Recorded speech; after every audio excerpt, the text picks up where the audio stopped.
बिस्मिल्लाहिर्रहमानिर्रहीम। Dear students, आज का जो टॉपिक हम पढ़ेंगे उसमें ना आज हमने एंटीजन और एंटीबॉडी के मुतल्लिक़ पढ़ना है। हम पहले कह चुके हैं कि जब भी आपके पास कोई फॉरेन पार्टिकल्स होता है, जैसे बैक्टीरिया है, पैथोजन है, आपके जिस्म के अंदर जाएगा और आपका जिस्म उसके अगेंस्ट जो है ना आपके लिम्फोसाइट एंटीबॉडीज़ पैदा कर लेंगे। क्या पैदा कर लेंगे? एंटीबॉडीज। तो उस सब्सटेंस को हम क्या कहते हैं? उस फॉरेन पार्टिकल को हम एंटीजन कहते हैं। तो बस बात यही होता है कि जी देखिए जी, ऐसा सब्सटेंस जो आपके जिस्म के अंदर मोबिलाइज कर दे, किसको भला? इम्यून सिस्टम को। जब इम्यून सिस्टम मोबिलाइज होगा तो एंटीबॉडीज पैदा हो जाएंगे। ठीक है, तो हम कहेंगे कि ये एंटीजन है। लेकिन हमने थोड़ा सा इसे मज़ीद एक्सप्लेन करना है कि आपका कोई भी एंटीजन हो उसके अंदर दो खुसूसियात होनी चाहिए। नंबर वन क्या होगा?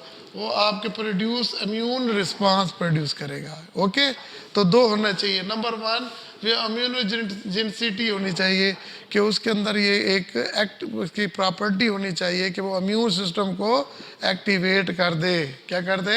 एक्टिवेट कर दे। अगर कोई फॉरेन पार्टिकल जाए और इम्यून सिस्टम को एक्टिवेट नहीं करेगा तो क्या होगा?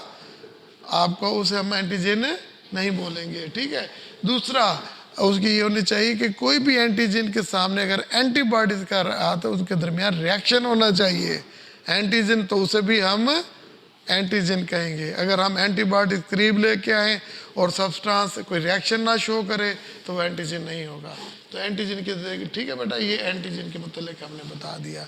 देखिए अब आप ये देखें, अब एंटीजन पैथोजन है सपोज करें, अब उसके तमाम पार्ट तो एंटीबॉडीज के साथ रिएक्शन नहीं करेंगे ना, तो उसका कुछ पोर्शन होगा जो इस रिएक्शन में हिस्सा लेगा।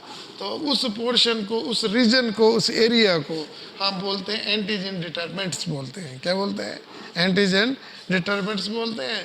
तो हम इसकी अगर तो वो मोस्टली क्या होते हैं, ये आपका एमसीक्यूज है। तो ये डिटरमिनेंट्स जो होगा ना, उसके अंदर 6 से 8 अमाइनो एसिड्स होंगे या मोनोसैकेराइड होंगे। Is clear? आपको ये समझ आ गई। फिर देखिए, आप एक चीज़ देखिएगा, टॉलरेंस। एक लफ्ज़ बहुत ज़्यादा टर्मिनोलॉजी से इस्तेमाल होती है कि what is a tolerance. What is tolerance? देखिए, अगर मैं कोई ड्रग बार बार लूँ तो मैं देखता हूँ कि अक्सर कहते हैं कि लोग एक्शन ख़त्म हो जाता है, तो हम कहते हैं टॉलरेंस पैदा हो गई है, रेजिस्टेंस पैदा हो गई है। इसी तरह कोई जब फॉरेन पार्टिकल जाता है, बार बार जाता है, तो वो एंटीबॉडी पैदा नहीं करता। ओके, तो टॉलरेंस देखिए, acquired resistance to the foreign particles. हाँ, कैसे? Due to the repeated administration, कि उसे फॉर प्रोलॉन्ग्ड टाइम, कहते हैं कि अगर कोई सब्सटेंस अपने अंदर रेजिस्टेंस पैदा कर ले, अपने अंदर क्या पैदा कर ले? हाँ, on due to its repeated administration, अपनी रिपीटेड एडमिनिस्ट्रेशन के बाद, ठीक है, फॉर प्रोलॉन्ग, ये नहीं कि थोड़ा एक दिन के लिए, for prolong time is known as the tolerance. अब देखिए, इसके बाद है आपके पास स्पेसिफिक इम्यूनोलॉजिकल टॉलरेंस। अब हमने यहाँ पे सिर्फ टॉलरेंस की बात की, अब यहाँ इम्यूनोलॉजिकल टॉलरेंस की बात कर रहे हैं। ठीक है, मसलन देखिए, under normal condition one on chemical do not stimulate and immune system, कि जी आम हालत में अगर कोई नहीं करता तो हम उसे कहते हैं इम्यूनोलॉजिकल टॉलरेंस हो गई है। अब रीज़न क्या होगी? देखिए, जब before birth, during foetal life, ठीक है, कार्बोहाइड्रेट, प्रोटीन रेगुलर अब बेबी के अंदर जा रहे होते हैं, रिपीटेड। तो जब वो बड़ा होगा तो उसके लिए ये पार्टिकल फॉरेन नहीं होंगे। देखिए, जो मैं खाना खाता हूँ तो मेरे लिए तो, बॉडी के लिए तो फॉरेन है, लेकिन वो टॉलरेंस पैदा हो चुकी है, सेल्फ टॉलरेंस। अगर ये सेल्फ टॉलरेंस ख़त्म होगी तो एक एबनॉर्मलिटी होगी, वो एलर्जिक रिएक्शन होगा। Is clear? तो देखिए, यहीं पे लिखा है प्रेयर टू द बर्थ, और ये बॉडी ये प्रोटीन कार्बोहाइड्रेट तो वो ये प्रोड्यूस कर लेते हैं। अब आपके पास ये आता है कि एंटीजन की टाइप्स कितनी है। बेटा याद रखना, एंटीजन की 3 टाइप्स होंगी। कितनी टाइप्स होंगी? 3 टाइप्स होंगी। लो भैया, एंटीबॉडी की 3 टाइप, एंटीजन की 3 टाइप्स होंगी। वो कौन कौन सी होंगी? देखिए, पहले का लफ्ज कहेंगे ऑटो एंटीजन। ऑटो एंटीजन, देखो ऑटो मीन खुद एंटीजन तो फॉरेन पार्टिकल, तो वो फॉरेन पार्टिकल जो मेरे जिस्म के अंदर ऑलरेडी मौजूद है, ऑलरेडी मौजूद है। ठीक है, क्लियर हो गया। तो उसे क्या कहते हैं, लेकिन उनके खिलाफ सेल्फ टॉलरेंस जो है वो प्रोड्यूस ख़त्म हो चुकी है, सेल्फ टॉलरेंस ख़त्म हो चुकी है। अब मैं जो भी चीज़ खाऊंगा या फॉरेन पार्टिकल जाएगा तो टॉलरेंस क्या हो जाएगी, ख़त्म हो जाएगी, और उसके अलावा इम्यून सिस्टम एक्टिवेट हो जाएगा, एंटीबॉडीज़ प्रोड्यूस हो जाएंगी। इसके लिए और एंटीबॉडी के हमें डिफेंस देंगी, अगर वो एलर्जी है तो हमें डैमेज करेगी। क्लियर, तो वो ऐसे एंटीजन को ऑटो एंटीजन कहते हैं। फिर दूसरा क्या आता है कि एलो, क्या है, एलो एंटीजन।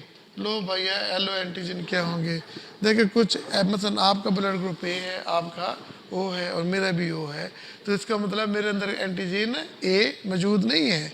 आपका ब्लड ग्रुप ए है तो आपके ग्रुप में एंटीजन ए मौजूद है, आपका ए बी है तो आपके अंदर एंटीजन ए भी है, एंटीजन बी भी है, तो इसका मतलब लफ्ज़ तो एंटीजन हुआ। और ये हम सारे इंसान हैं, सब के अंदर मौजूद नहीं है, किसी में है और किसी में नहीं है। तो ऐसे एंटीजन जो किसी में हो और बाकियों में ना हो तो उनको हम बोलते हैं एलो एंटीजन। तो एग्जांपल आपसे पूछेगा कि एलो एंटीजन की एग्जांपल क्या होगी बेटा, एलो एंटीजन की ए एंटीजन बी और आर एच एंटीजन। ओके, तो ये एलो होंगे। और इसके बाद होता है हेट्रोफाइल्स, हेट्रोफाइल्स। तो हेट्रोमीन क्या होता है, मुख्तलिफ। अब एक और कंडीशन होगी, वायरस एंटीजन एक है लेकिन वो मुख्तलिफ स्पीशीज़ में पाया जाता है। जैसे एक एंटीजन का जिक्र बुक में दिया हुआ है, वो वायरस में भी पाया जाता है और हॉर्स में भी पाया जाता है, न्यूक्लियर प्रोटीन को डैमेज कर देता है। तो ऐसे एंटीजन को हम कहते हैं हेट्रोफाइल्स, जो मुख्तलिफ में पाया जाता है। ठीक है ना। तो इसके बाद हमने पढ़ा एंटीबॉडीज़। ठीक है, तो एंटीबॉडीज़ का भी हम जिक्र कुछ कर ही लेते हैं। एंटीबॉडीज़ क्या होते हैं कि आपका देखिए, ये आपके जो है ना इम्यून सिस्टम के एलिमेंट्स हैं। एंटीजन को हमने डिस्कस कर लिया।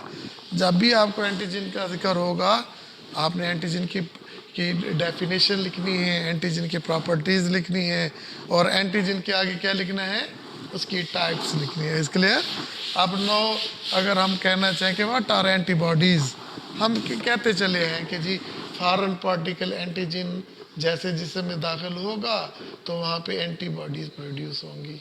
ठीक है, अगर वो एंटीबॉडीज हो। और ये एंटीबॉडी प्रोड्यूस कौन करता है भैया, ये एल बीटा लिम्फोसाइट, लिम्फोसाइट। और लिम्फोसाइट क्या है, ये वाइट ब्लड सेल्स है। ठीक है, तो इसीलिए तो कहता है ये इम्यूनिटी पैदा करता है।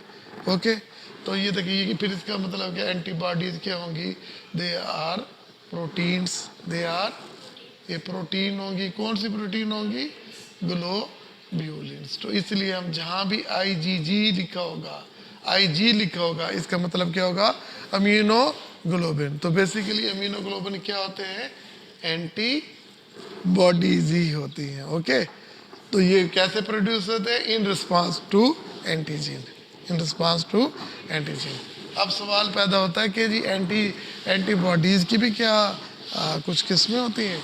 अगर हम एंटीबॉडीज़ का कुछ रीजन देखें ना, इसके अंदर दो रीजन होते हैं, एक होता है वे कांस्टेंट वेरिएबल रीजन और एक कांस्टेंट रीजन। ठीक है, आपकी बुक में बड़ा तफसील मामूली सा लिखा हुआ है। ठीक है, कांस्टेंट रीजन और वेरिएबल रीजन। अब इसके अंदर दो चेन होती हैं, एक हैवी चेन और एक लाइट चेन।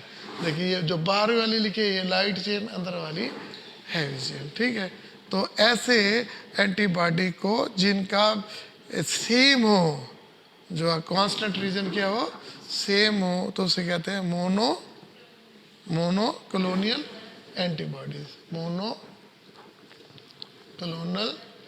एंटीबॉडीज। ओके, अच्छा, एक लफ्ज लिखा है ह्यूमरल, क्या है, ह्यूमरल इम्यूनिटी, ये याद रखना। तो कहता है कि ऐसी इम्यूनिटी जो किसकी वजह से पैदा हो, एंटीबॉडीज़ की वजह से। किसकी वजह से पैदा हो, एंटीबॉडीज़ की वजह से हो। डिफेंस का तरीका अगर ये एंटीबॉडीज़ इन्वॉल्व होंगे तो इसको हम क्या बोलेंगे, ह्यूमरल इम्यूनिटी बोलेंगे। क्या बोलेंगे भैया, ह्यूमरल इम्यूनिटी बोलेंगे। इसके लिए तो ज़रा चले देखते हैं कि आपके पास है कैसे, कौन भला, एंटीबॉडीज़ की टाइप्स क्या हैं। तो बेटा आपने देखो, आप लिख रहे हो टाइप्स, क्या लिख रहे हो, टाइप्स, किसकी टाइप लिख रहे हो, एंटीबॉडीज़ की।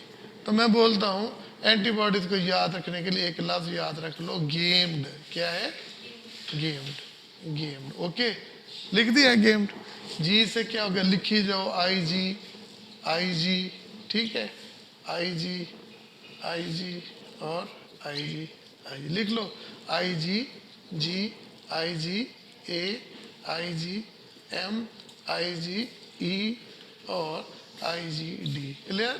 तो ये अमीनोग्लोबिन, जी अमीनोग्लोबिन, ए अमीनोग्लोबिन, एम अमीनोग्लोबिन, ई। ये देखो कितनी आसानी से याद हो गए।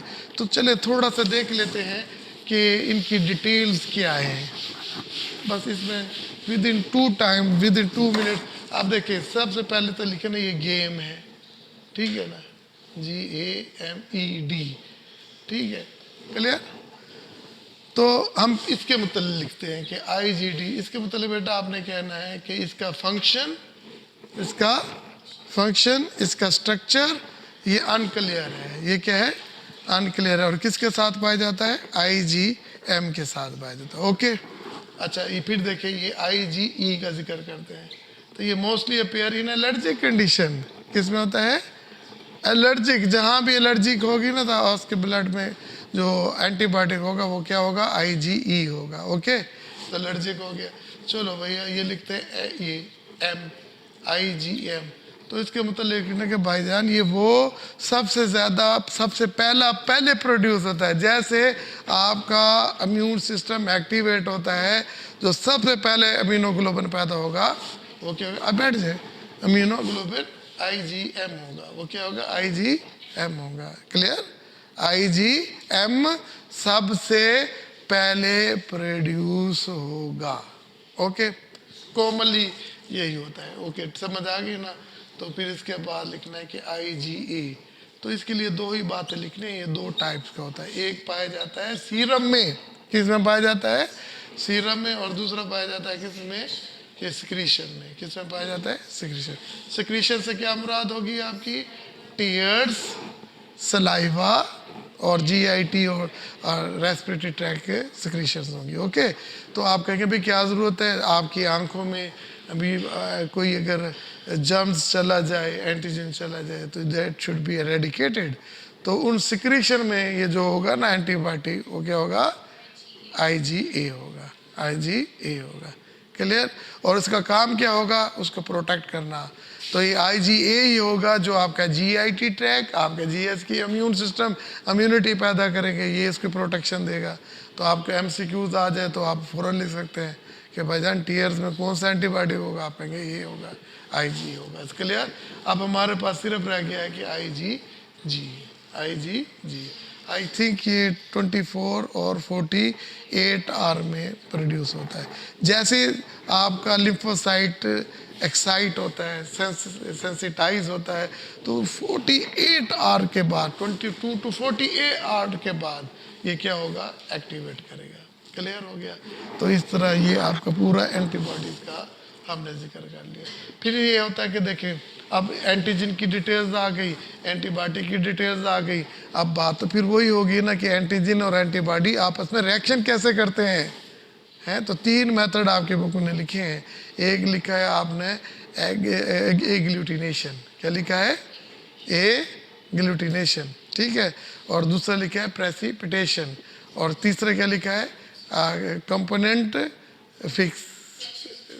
Fixation, component fixation. कितने मेथड है, 3, एग्लूटिनेशन, प्रेसिपिटेशन और कंपोनेंट फिक्सेशन।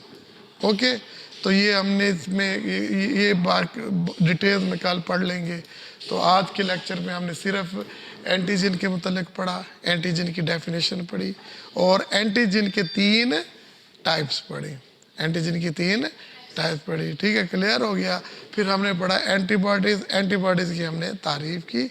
एंटीबॉडीज़ के बाद हमने ये कुछ टर्मिनोलॉजीज बताई कि ह्यूमरल इम्यूनिटी किसे कहते हैं, ठीक है। ऐसे इम्यूनिटी जो एंटीबॉडीज़ की वजह से हो वो ह्यूमरल होता है, और ये किससे बने होते हैं? प्रोटीन से बने होते हैं। फिर इसके बाद हमने अपने लेक्चर में आज एक बहुत अच्छे लफ्ज़ में एंटीबॉडी की 5 किस्में पढ़ी, GAMED। फिर उनके मतलब डिटेल्स में लिखा कि डी के मतलब तो भैया पता नहीं है, ई के मतलब है ये एलर्जी में होता है, और एम जो है ये वो है जो फर्स्ट एक्सपोजर में और सबसे ज़्यादा प्रोड्यूस होता है, और IgA है, ये 2 तरह का है, ये सिक्रेटरी भी है और सीरम में भी है, ठीक है। और IgG के मतलब बताया कि 24 to 48 आवर लेता है, ठीक है, ठीक है, क्लियर हो गया। तो और इसके काम को कंटिन्यू करता है, IgM के काम को कंटिन्यू करता है। It's all about our today lecture. तो नेक्स्ट इंशाल्लाह हम क्या पढ़ेंगे डिटेल के साथ कि एंटीजन और एंटीबॉडी के 3 रिएक्शन है और वो कैसे करते हैं, ठीक है जी। Thank you.